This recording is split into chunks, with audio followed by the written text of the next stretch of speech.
ደብዳቤ ጻፍኩ። እመቤቴ ሆይ ካንሰር ታምሜያለሁ፣ በጣም እየተሰቃየሁ ነው።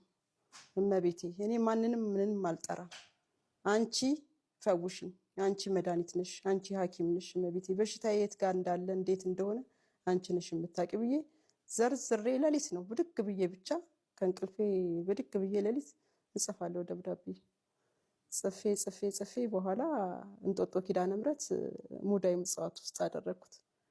የዛን ቀን እንደውም ዲያቆኑ ውስጥ ገብቼ ያለች ምማጸናት ሁሌም እሷ ጋር እየሄድኩ ምማጸናትና ብዙ ሰዓት ቆይቼበት ነው መሰለኝ ውጡ እያለ በር ሊዘጋ እንትን ሲል ይኸውልህ ካንሰር የታመምኩትና ለመቤቴ ደብዳቤ እንትን ብያለሁ እና ስድን መጥቼ መሰክርላታለሁ፣ ታድነኛለች፣ ስድን መሰክራለሁ ስለው እንደውም እየሳቀሱ እንደውም አብረን ነው የምንመሰክረው አለኝና በኋላ ያው ሕክምና መጀመር ስላለበት እኔ አልታከምም ብዬ ነበር። በኋላ ከዛም ግፊት ሲመጣ ከቤተሰብም ከጎረቤቶቼም ከምንም አንፃር ግፊት ሲመጣ ወደ ሕክምናው ሄድኩ። ሄጄ ስመረመር የማህፀን በር ካንሰር ተመርመር ያሉኝ። የማህፀን በር ካንሰር ስመረመር ነፃ ነው አሉ። ነፃ ነው ምናምን ብለው ከዛ 3ኛ 4ኛ ቀን ላይ ህመም ጀመረኝ። ህመሜ በጣም ነው የሚያሰቃየ ህመም ነው። እንዲህ ከላይ ይጀምራል ወደ ላይ የሆነ ምግብ ስበላ ልክ እንዲህ የሚነቁረኝ የሚነክሰኝ ነገር ይመስላል። ውሃ ስጠጣም እንደዚህ በጣም ተጨነኩኝ።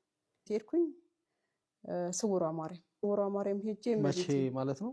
ስውሯ ማርያም ሄድኩት የካቲት አምና የካቲት ላይ 2017 ስውሯ ማርያም ሄጄ እመቤቴ ያመኛል፣ ሐኪሞች ግን በቃ ደህና ነሽ ነው የሚሉኝ። ቀለል ያለ መድኃኒት ነው እየሰጡ የሚመልሱኝ። እመቤቴ በሽታዬን አሳውቂኝ ፈውሽኝ አልኩና ሄድኩኝ። ሄጄ አልቅሼ ነገርኳት።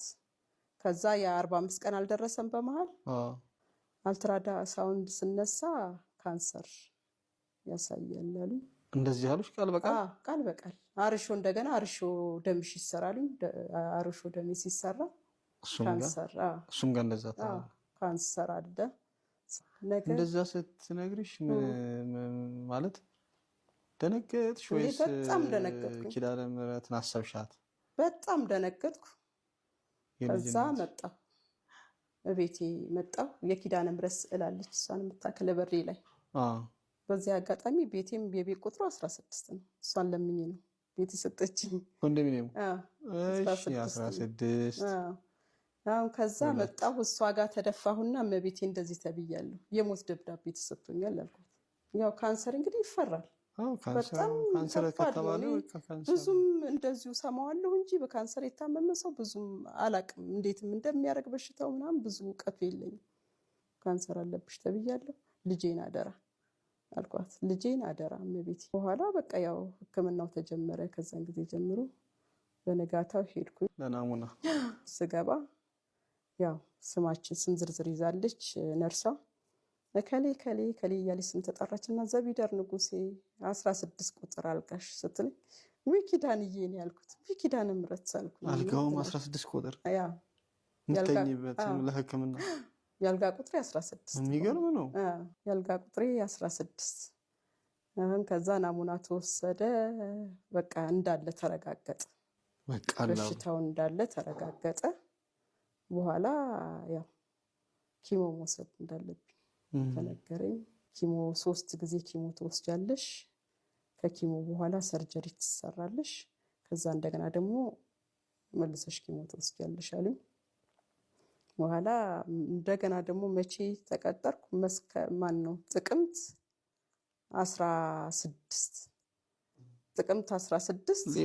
ሌላ 16 ቀጠሮ። ጥቅምት 16 ገባሁ። እሑድ ቀን ሰኞ በ17 ልሰራ ጥቅምት 16 የዛን ቀን ስገባ 11 ነው ቁጥሬ ደግሞ ይዛለት ያቡነ ሐራ ድንግል እዛ ያልጋ ቁጥሬ እኔ ደግሞ ዝም ብዬ እንትን እላለሁ። ያልጋ ቁጥሬንም ማያለሁኝ እያልኩኝ በ17 ሰርጀሪ ተሰራው።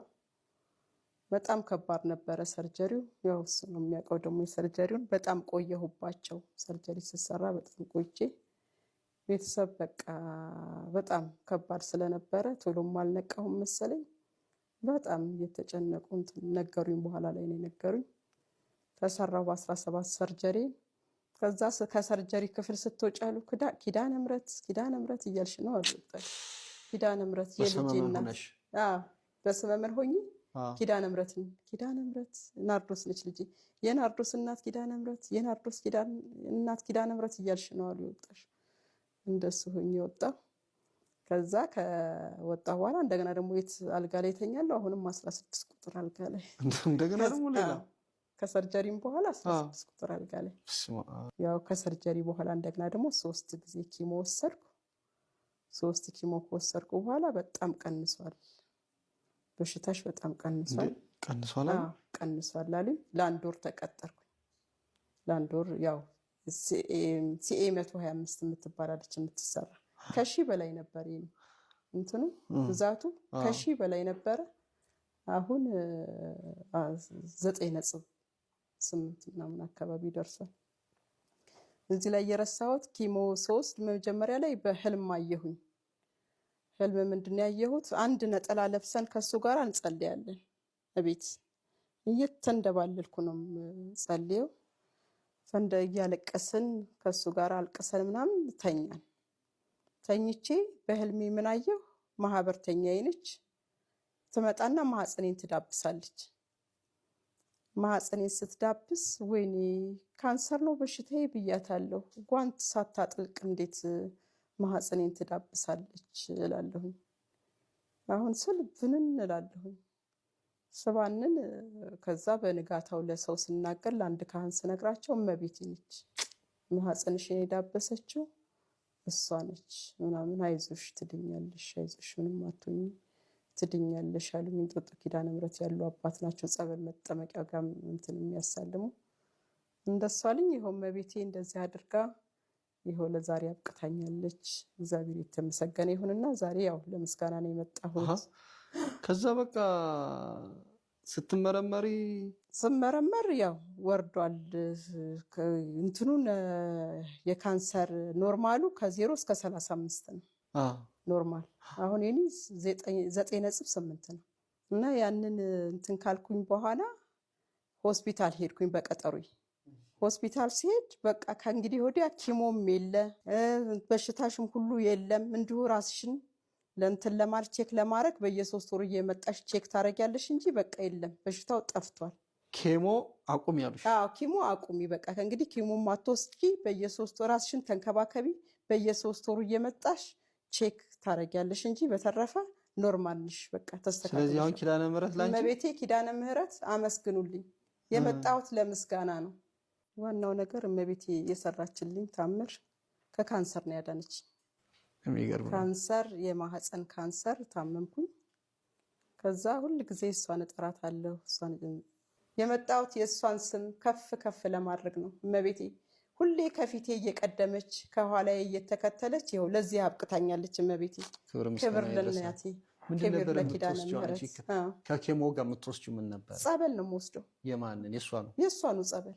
እየሄድሽ ነው? እያመጡልኝም እየሄድኩም የእሷን ጸበል ነው የምጠቀመው። የእመቤቴን እንጦጦ ኪዳነ ምሕረት እሄዳለሁ፣ ዮሐንሷ ማርያም እሄዳለሁ።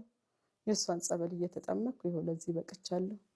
ዛሬ ነፃ ነሽ ተብያለሁ ከካንሰር። ያውም ካንሰሩ ስቴጅ 3 የደረሰ ካንሰር ነው።